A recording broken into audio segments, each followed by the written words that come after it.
Opo. No? Hindi makatago ang mga demonyo sa mga sakramento. Yes po. Hello mga kaibigan, magandang araw po sa inyong lahat at sa hapon na ito may tampok po akong video sa inyo kung saan ito ay nakaagaw pansin sa atin na mayroong naghahamon kay Father Darwin. Mga kagimat, merong nag-message sa akin sa Facebook, nag-send ng link sa video ni yung paring Katoliko na si Darwin Gitgano. Pakita ko dito kung ano yon, tapos hahamunin ko siya mga kagimat. Pakinggan, manood kayo hanggang sa dulo. Walang atrasan to mga kagimat. Kapag ako ang naghamon, walang atrasan mga kagimat. Kung sino nga atras, duwag.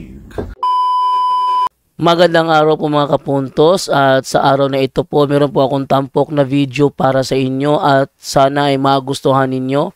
Kaya sa mga bago pa po sa aming channel, please po don't forget to hit the subscribe button at ang notification bell para maging notified kayo sa bawat video na ilalabas ko sa channel na ito. At bilang kahilingan po ng punto por punto team at naway maintindihan po ninyo, sana po wag nyo pong i-skip yung mga ads sa aming mga video. Sa maliit na bagay na po na yan, malaking tulong po yan sa ating programa at sa ating ministry. Sana po maunawaan po ninyo. Maraming salamat po, kaya wag na po natin patagalin. Simulan na po natin.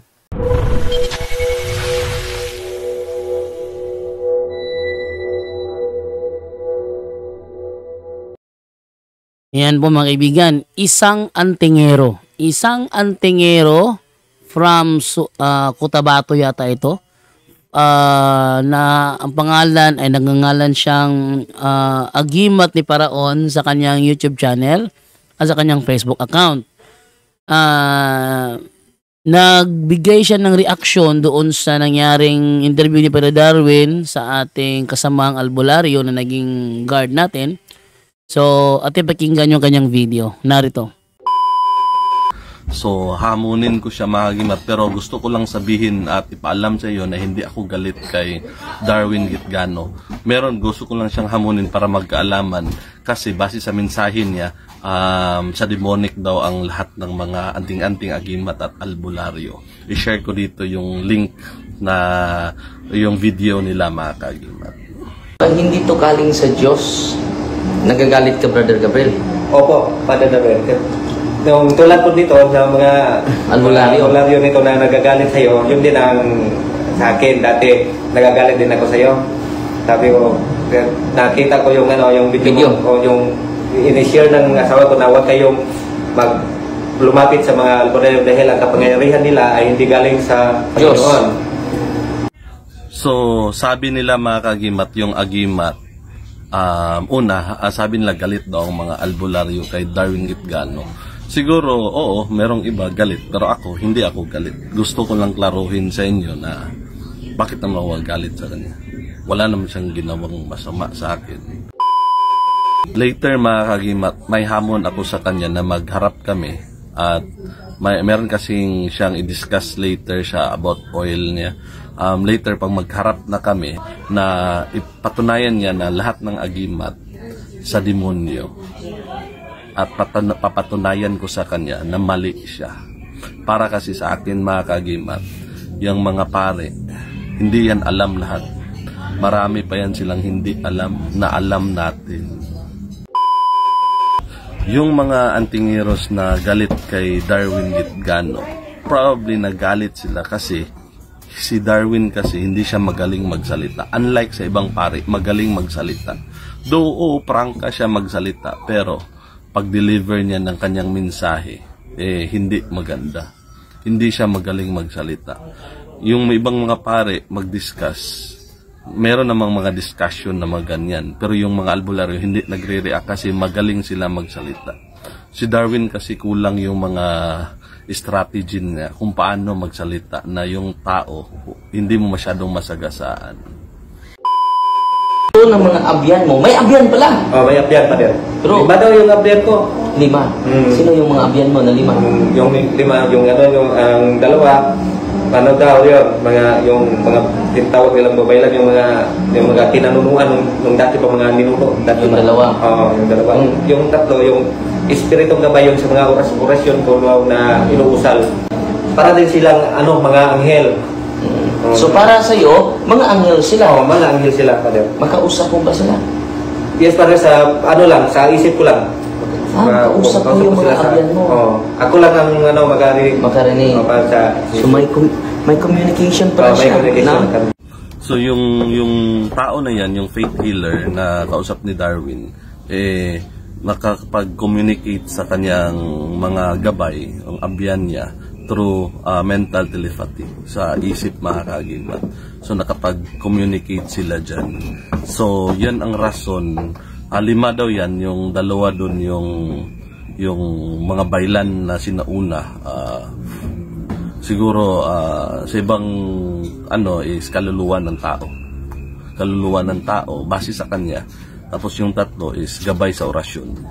Paggulong sa akin na yung taong yan, halimbawa si Nanay Ili, may may hapak yan, ganyan. Malalaman. Malalaman ko, Father. Dahil sa kanilang inspiration. Yes, Father. So magbigay sila ng mensahe sa iyo, bubulungan ka ng mga espiritong abyan mo. So alam mo yung karamdaman nila. Yes, Father. Dahil dito sa mga abyan na ito. Sa 5 abyan mo. Yes, Father. Titigan ko lang, hawakan ko lang yung ulo nila, gano'n, titigan ko lang, malalaman ko na kung anong sakit nila. So dito, mga kaagimat, yung albularyo dati, malalaman daw niya yung gabay niya magsabi kung anong sakit ng tao. Ganyanan lang daw niya sa kamay, malaman may magbulong sa kanya through manifestation, hindi inspiration, manifestation. Tapos ang gabay niya, mga kaagimat, magbigay ng information sa kanya. Tapos doon niya malaman. Yung tao na yan, mga kaagimat, isa siyang faith healer. Pag ganyan nang mangyayari, mga kaagimat, ang gabay niyan, pag hindi mo alam, probably demonic entity yan or sama-samang espiritu nang galing. Alam mo, mga kaagimat, kapag meron kang gabay, dapat mong malaman how to discern spirit. Aming demonyo pala sa loob mo. Yung 5 ka-demonyo, 5 ka-espiritu na abyan mo, demonyo pala. Demonyo pala, Father. Pero ang perception mo, mga anghel. Mga anghel. Mga guardian mo. Yes, Father. So yun, mga kaagimat, base sa story nila, demonyo talaga yung nagkagabay sa kanya, nagkukunwari lang na kaluluwa at gabay sa orasyon. Be careful dyan, mga kaagimat, kasi pwede silang mag-act as an angel of light. Yung iba, akala mo anghel, devil pala, demonyo pala.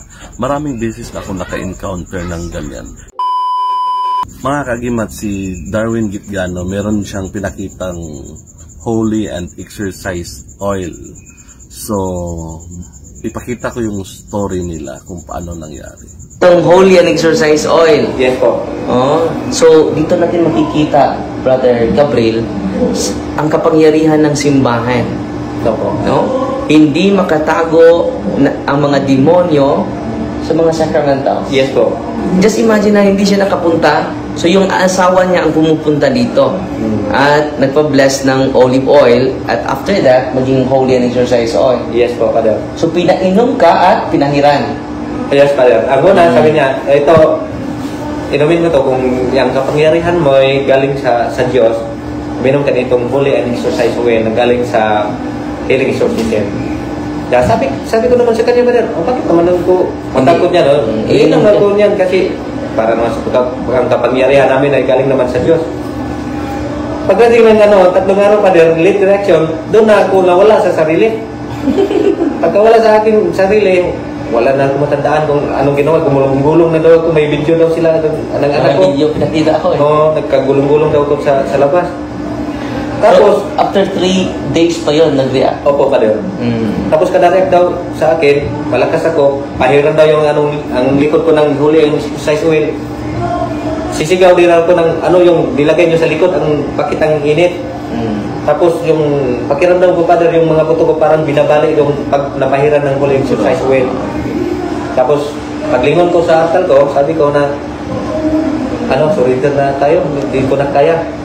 Pero ang sinabihan ko noon, hindi yung asawa ko, yung mga gabay ko, gabay. Yung 5 gabay mo? Yes, pa. Sabi ni Darwin Gitgano, mga kaagimat, sabi niya, wala daw makapagtago sa holy and exercise oil nila. So probably kung sa demonic lahat ng agimat, lahat ng albularyo, maganyan, hinahamon ko siya, mga agimat. Iinumin ko yung holy and exercise oil niya. Yan kung magpakita siya sa akin. Hinahamon kita, Brother Darwin Gitgano, na punta ka dito. Huwag mo akong papunta dyan sa lugar ninyo. Punta ka dito kasi marami ka pang matutulungan kung totoo yan sa'yo. Kung ako lang mag-isa punta dyan, kung talagang concern ka sa mga albularyo, hindi ka naninira ng paniniwala ng iba. Kung totoo yang sa'yo, punta ka dito. Ibigay ko yung details ko sa'yo. Address dito sa Cagayan de Oro. Ikaw mismo punta dito. Dalhin mo yung mga staff mo, team ninyo. Magkita tayo. Total, mabait naman ako na tao. Hindi naman ako masama. Wala naman akong record na masama sa lugar namin. Pwede ka mag-escort ng pulis kung gusto mo, kung natakot ka. Kung totoo yan sa'yo, magkita tayo, mag-discuss tayo about agimat. At iinumin ko yung holy and exercise oil mo, magpa-deliverance ako sa'yo. Kung mapasaniban ako, mga kagimat, or Darwin Gitgano, magtitigil ako sa orasyon, albularyo, mga agimat, titigil ko to. Magsisimba ako sa Katoliko. Hindi naman ako Katoliko, pero magsisimba ako dyan sa simbahan ninyo. Mag-serve ako sa simbahan. Convince kong pamilya ko na magsimba sa Katoliko. Pero kung hindi ako masaniban, hindi, ibig sabihin, hindi lahat ng anting-anting, hindi lahat ng albularyo sa demonyo. Kung hindi ako masaniban, magawa ka lang ng certificate na ako, yung state mo yung pangalan ko, naghaharap tayo, nag-deliverance, hindi mo, walang manifestation ng evil spirit. This is the only way, Darwin Gitgano, na magkaalaman tayo. Hinahamon kita para magkaalaman na. Kasi kung satsat ka lang ng satsat, tapos hindi ka magpakita, useless to lahat. Hindi to matatapos. Gawin natin. Iinumin ko yung holy and exercise oil ninyo. Iinumin ko yan. Pero before ko yan iinumin mo din yan. Baka merong anong nakalagay dyan. Gusto kong safe ako. Para masiguro mag-inom ka. Kung gaano karami inumin mo. 1 kutsara, 2 kutsara, 3 kutsara. Ganyan din iinumin ko. Magpapahi din ako sa katawan ko ng holy and exercise oil ninyo. Mag-deliverance ka hanggat kaya mo, anong gusto mo, okay lang sa akin. Pero kung walang manifestation ng evil spirit sa katawan ko, well, ibig sabihin, mali yung paniniwala ninyo at naninira ka lang. Pero ayaw ko kasing makipag-argue sa iyo niyan, naninira ka na ibang paniniwala. Probably sa paniniwala mo na ganyan, hindi mo lang na-deliver ng maayos kaya nagalit yung mga antingeros. So, since lahat ng anting-anting demonic para sa iyo, lahat ng albularyo sa demonyo, hinahamon kita. Huwag kang magtago. Dapat harapin mo ako at haharapin kita. Pero pupunta ka dito. Huwag mo ako papunta dyan. Mga kagimat, i-share nyo ito, padala nyo itong video sa kanya para magkaalaman, para matapos ng issue na to. Para matapos na to, mga kagimat. Kasi kung satsat ng satsat, yung mga albularyo, atake ng atake, yung simbahan Katolik, atake ng atake. Tatapusin natin to, iinumin ko yung holy and exercise oil nila. Tapos, i-prove niya sa harap ko na sa demonic lahat ng mga anting-anting. I-prove niya yan. At i-prove ko sa kanya na mali siya. Okay? In-invite ko yung mga vlogger na mag-video tayo habang nag-deliverance, habang ininom ko yung holy and exorcised oil nila. Tapos, para malaman natin lahat kung sinong totoo at sinong mali ang paniniwala. Mr. Darwin Gitgan, huwag ka na magrason na hindi ka pupunta dito at ako papunta mo sa Bohol.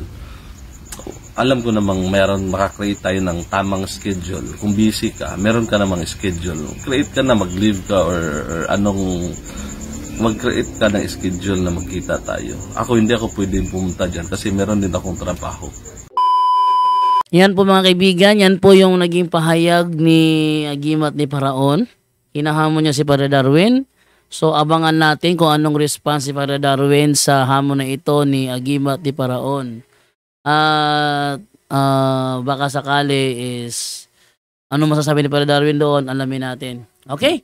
So ito po si John Doal Labado, sabi po sa inyo. Maraming salamat po and bye-bye.